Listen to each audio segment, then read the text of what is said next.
races back to PommyinOz. Hope we're all doing really well. If you're new around here, hit the like, hit the subscribe. Firstly, huge shout out. We've hit 5k. Absolutely mental. So thank you so much for that. Thank you to all those on the streams on Blue Abroad last night who helped me tip that goal. You're all legends. Welcome to you.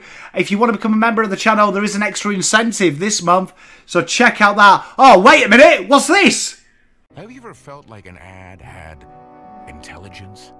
That it somehow knew what you wanted, even before you knew you wanted it? Oh, who's this? Oh, mate, how you doing? Oh, hello, fourth wall Pom. How you doing? Good, mate. How are you? I'm good, mate. I'm good. I was just about to tell the fans about an amazing sponsor of our new show. Oh, cool. You want to hear about it too? Oh, 100%. All right, grab your phone. So, the amazing Uga has set up CFC Carlton Coin, a new cryptocurrency that allows you to show your passion not only with the boys on the field, but also on the off-field. And what you'll get just by watching this video is head over to CarltonCoin.com.au, where you'll have a simple form to fill out, and you will receive a massive airdrop of 50,000 tokens just by entering your details. And they'll look after them and not on-sell them on. But wait there, it gets way better. If you are a member of this channel, you will receive an additional airdrop of 200,000 tokens. That is a massive airdrop. That is huge. Pommy, are you doing it? I'm on it. Okay, cool. Stay with me.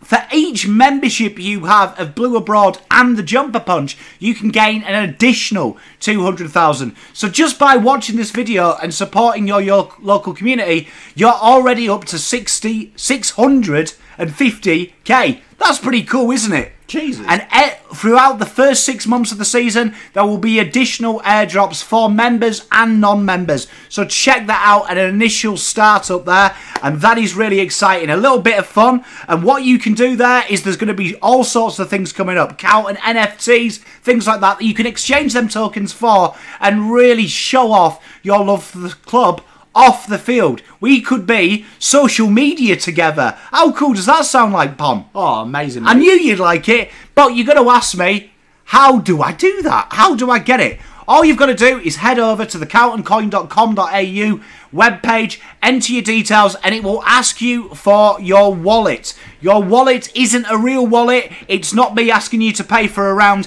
It is a very simple process. Head over to Play Store, head over to your iPhone store, go on an app called Phantom. No, go away, not one of them Phantoms. And the actual Phantom. And all you've got to do, click download. It'll ask you just to enter your details, so it's a secure online wallet that only you have access to. Head over, once you're logged in, to the little cog at the top, copy and paste it, and send it on that with that app. Click the button to say that you are a member to receive the extras, and make sure you reply to the email with the proof, which is just a screenshot of your membership, which will be on the home screen of your channel. You done that, Pom? I have, mate, indeed. Bob on.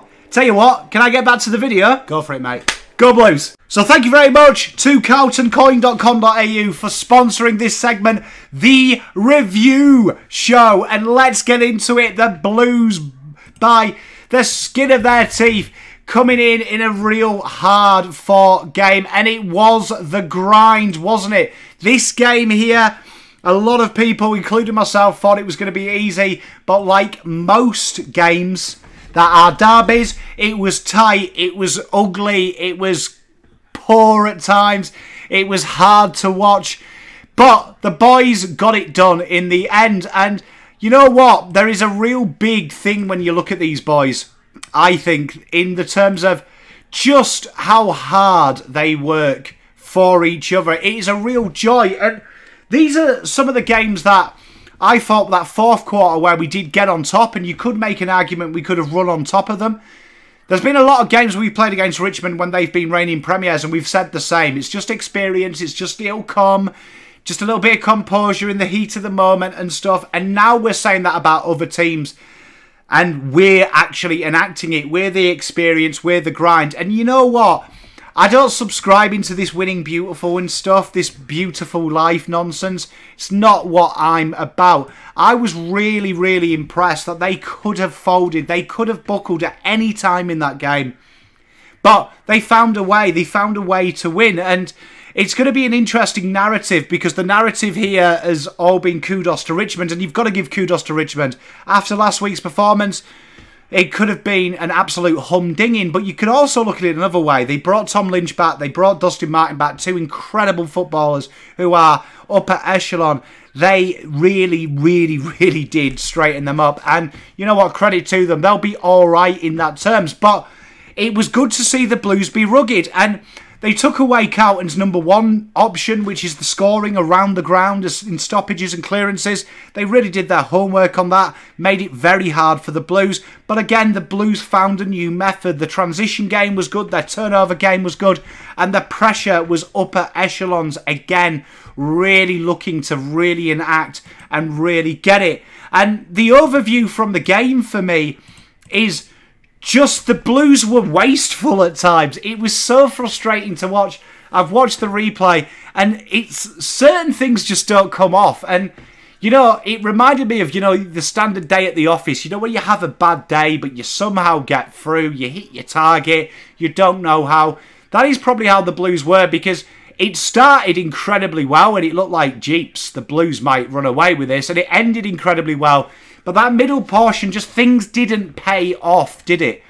And it's a real interesting thing. And, you know, my take out of this game, especially from about 10 minutes into the first to about 10 minutes left of the third, is the Blues sometimes get too precise. Almost too...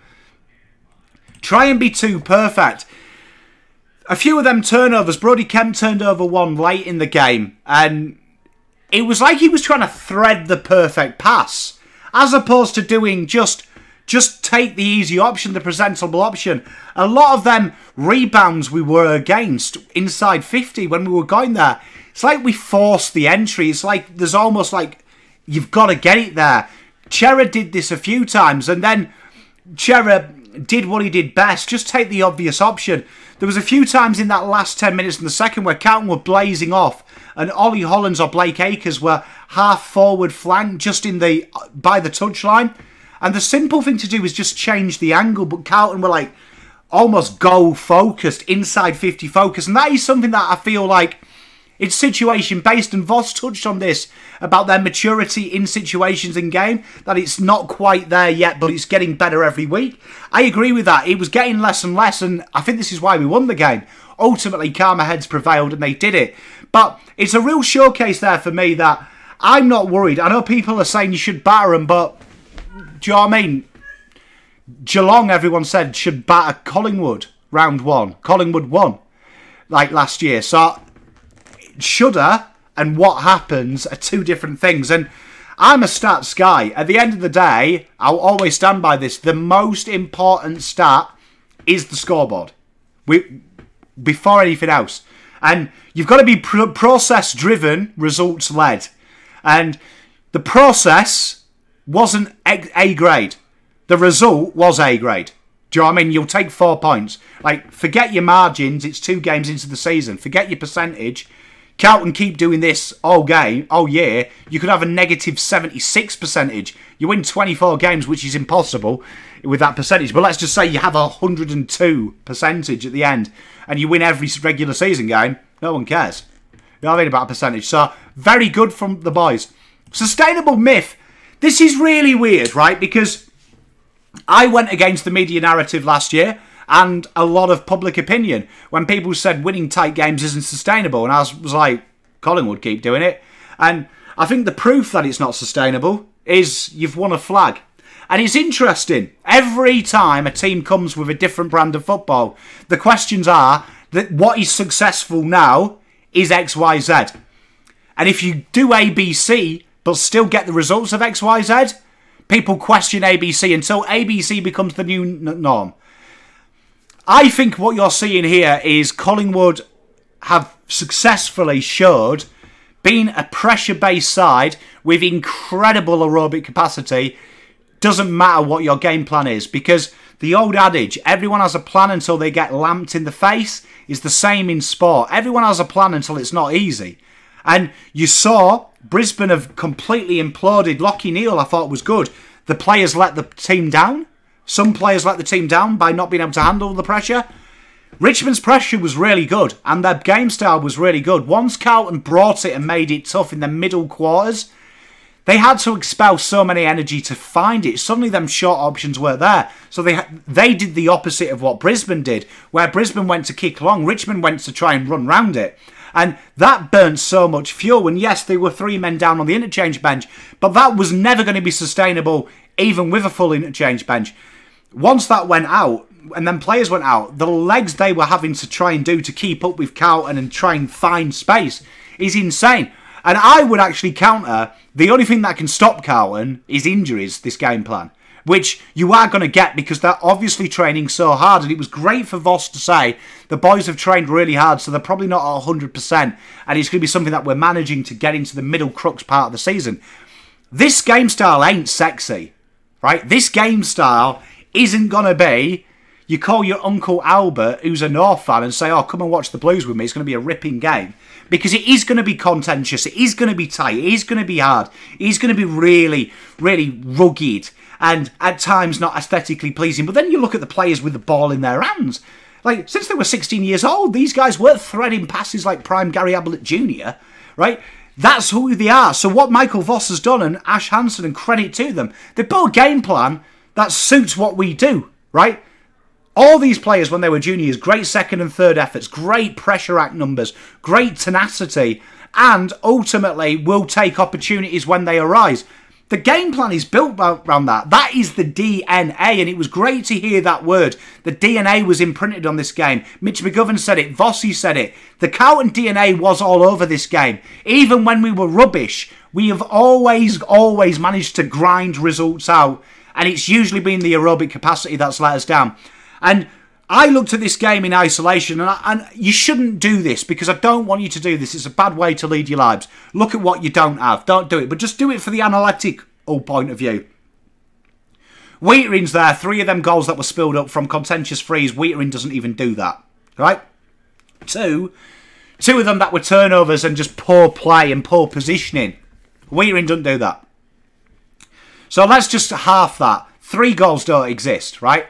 And then some of the entries, Kennedy blazed a few entries, Fogarty did. These are all players that are getting a bit more mid-minutes because Walsh isn't there. Add Walsh into that mix. Carroll did a shocker where he turned into trouble. Add Walsh into there, 3 of them inside 50s become goals. So that's what, 6 goals? So suddenly we're talking about a 38 goal win? Or whatever, 35? You take that, that's probably par of what you'd expect. So I think this is incredibly sustainable, and I think it is lazy journalism. I remember they used to say that Hawthorn's quick play on, get the ball back and running through the behind post wasn't going to work. Won them a few flags. Richmond's manic chaos ball wasn't going to work. It did. Collingwood's real grindy and ability to yo-yo and swing, but always be there at the end and really up the intensity in the third or fourth quarter. Not sustainable. Won them a fucking flag though, didn't it? West Coast, oh, that boring back passage play. And it's really interesting, at that point of time in 2018 when they won the flag, people were saying that it was all about winning it from the source. Being a transition turnover team relies on opposition mistakes was the articles. Won them a flag, didn't it? So don't buy into that. This is our brand. Be proud of your brand. And that's a bigger life lesson. Be proud of who the fuck you are. Do you know what I mean? Because you know what? So I read somewhere the other day that the DNA of a human being is like a 1 in an infinite chance of that module in the DNA, that genetic code existing. So you are like 1 out of an unfathomable number walking upon the earth. So you are something to be proud of, regardless of if you're successful or not. That is a miracle. And this is what we are. This is the deal we've been dealt. I love our brand of football, and you know what? I'm going to continue to back it in. Roles and stepping up, and this for me is the big one, right? The boys played their roles in large parts of the game, and they weren't all on song. You could see some of them were down, but the big thing is they stepped up when it counted. TDK in that fourth, bloody hell. I saw some comments a quarter time saying TDK isn't a ruckman, bring Pitternet back. Fourth quarter, I've seen people saying he's the next Dean Cox. I said that. But there it is, stepping up when the game's on the line. Captain Courageous Cripper. Talk about leadership. There it is. Charlie Curnow going down the back, taking 2 important intercept marks. Adam Sard getting the game going when Carlton started to get bogged down 10 minutes into the fourth when it looked like it could be anyone's game. His ability to take off and take the game on gave Carlton that energy. Matty Cottrell, the little pepper, the little salt. All these players stepped up when the time counted. Harry kicking his goals again. Being a menace. Charlie Curnow working tirelessly. It's no surprise that them two are kicking goal for goal. There's a Dwight York and Dwight York and Andy Cole about these guys. This is going to be one hell of a Coleman race, and these boys are different. Even Brodie Kemp, even Lewis Young, a lot of people have slated them. You have no idea in front of 90-odd thousand people. He knows he's fucked up. Like, you don't need Jeff from Basingstoke to tell him he's a melt. He feels like a melt. Full credit to Lewis Young that in that fourth quarter there was some tough times. And he kept going, trying to be first to the ball. There was a great moment where he got the spoil, which only a quarter ago he did the same move and he overran and misread the judge of the flight, and the ball went out of the back and it was a simple goal. There was also the tackle he did late in the third, which was also the first tackle attempt that allowed Tom Lynch to go through. So stepping up, dusting yourself down, going, okay, I'm not quite at the races today, but I've got a job to do. And you know what? Full credit, because you know what? In life, that's hard to do. Let alone in front of 90,000 people that, you know, will stab you if you do it wrong. So full credit to them. Really impressive. And the work in progress for me is there's a lot to take out of this game. There's a lot of positives, but there's a lot of work. And I always think in life, if you succeed and there's something to learn and get better at, that's a privileged place to be in, because some people are naive and just think they've made it. And there's a lot to work on. Big thing for me was around stoppages, that hit out. Few times TDK got there first. Carlton misread it. And Carlton's reading to Nankervis was exemplary at times. But that is something that I really want to see. TDK's starting to get his hands on the pill now. He's starting to get there. We have to start to learn to read him. Because he dominated the hit-outs, 28-21. Carlton should be ascertaining that. For years we've been saying, we win the hit-outs with our midfield core, we will destroy games. It's starting to happen. They need to really get that synergy now. There is a good argument that it's changing a lot, and it has changed a lot under Voss. That needs to come. Once that synergy is there, boy, oh boy, we're going to be a fearsome side. And definitely the composure and just not trying to force it. At times it feels like the boys are trying over hard as opposed to just doing what they do. And you see it in Harry's mannerisms. I think case in point, this time last year, Harry looked nervous. Looked like he didn't want to take the set shot. But now you watch Harry and he looks confident. He looks like he's ready. He looks like he's good. And he looks like he's ready to kick ass and take names. So fair play to the boys that this is what they've got to do. Just start backing yourselves in. Don't have to force it. Go sideways to go forwards. Go backwards to go forwards. Because the corridor use is brilliant. The corridor defence this week was a little bit off. But I'm willing to give that another couple of weeks because it was excellent against Brisbane. And it was excellent against Geelong as well. How they really grinded that in the pre-season games. All in all, though, a bit to work on that. Just tidy it up. But ultimately, the foundations we've built Carlton City on is thriving. It's going to be there for a millennia. So we just got to add them layers. All in all, I'm really happy. 2-0, that's good. I said prepare for 0 and 2, worst case. Anything's a bonus. 2 and 0, it's fantastic. And the boys now have a belief system where you've got to beat us, we don't beat ourselves. And that is incredibly invaluable, not just in sport, but in life. Thank you very much, everyone. Make sure you go check the link in the description. CarltonCoin.com.au. Great Carlton person. Going to be real good fun. Remember, you get 50k plus 150 plus an additional 200k just by being a member of this channel. But you'll get 50k for just entering the details, no obligation. Make sure you go on your Play Store and get the Phantom app. It's purple with a spooky ghost. Make sure you do that. Copy and paste your wallet ID, the Solana, into that when you sign up on the CarltonCoin.com.au. Remember, it's going to be a good way and a bit of a fun way to support the teams. Let me know how many coins you've got. Let me know if you did it. Thank you very much, everyone. Peace, love, and light. Pom out.